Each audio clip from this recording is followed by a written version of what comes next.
So I'm here with Mark B. Andersen here at Halmstad University. First, would you like to present yourself and your background? Okay, well, I've been around quite a long time, so there's a lot of history, so I'll make it very, very short. I started out in psychology in the United States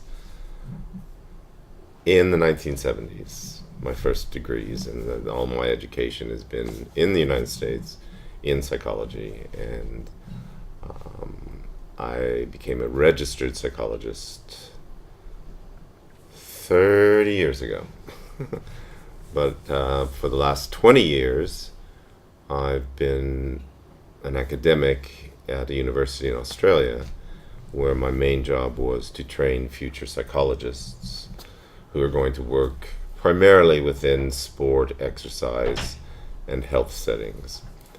And then I've semi-retired from that job, and now I'm just primarily a clinical psychologist, but I do supervision with other psychologists around the world through Skype. So I have two practices, a private clinical practice and a private supervision practice. And I'm a 10% professor here at Halmstad University. So I'm still in academia, but only 1/10.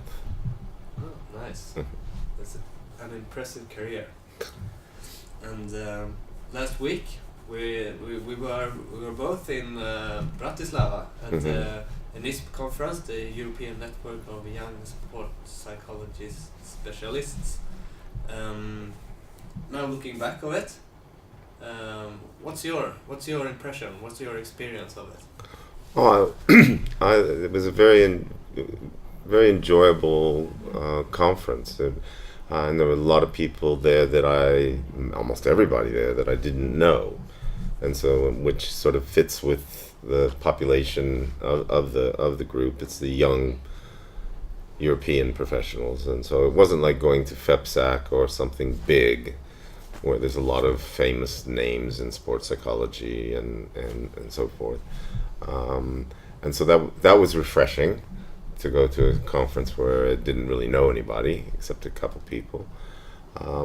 And I think one of the things that struck me about it was the openness of everybody there, the friendliness, the wanting to be inclusive, and a real hunger for knowledge about applied practice, about what do we do in sport and exercise psychology.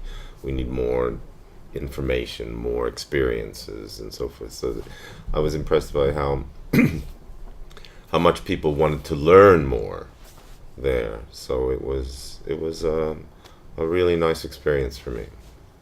Cool. And any themes, from an academic point of view, was there any themes that you think you could notice from being? I think one of the themes that came out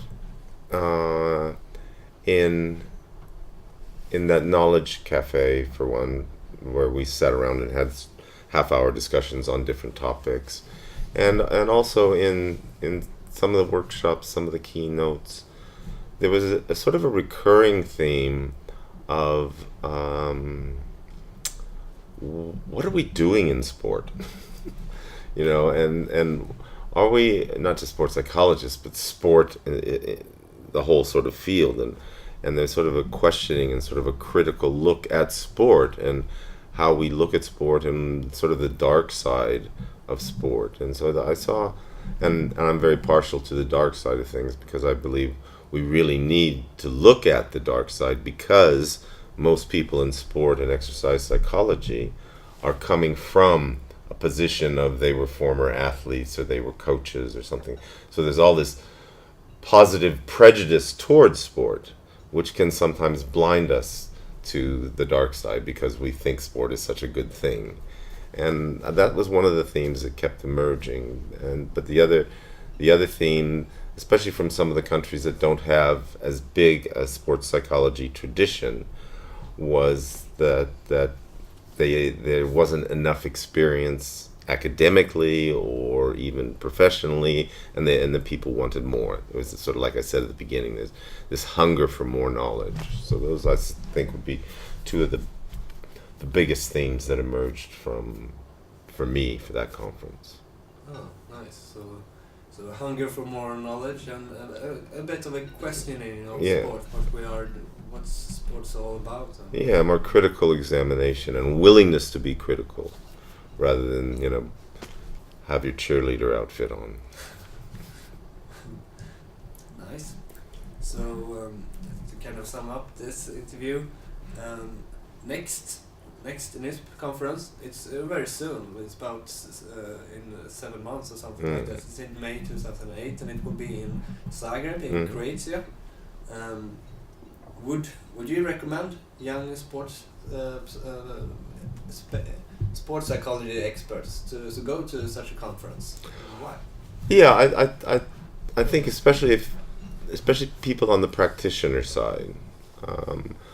A lot of and young people trying to get in the field, because it's like the title of the group is European Network, and I think it's such a good opportunity for people who are coming into the field to begin to establish networks with other professionals around Europe, and so I would highly recommend it for young up and coming professionals and academics.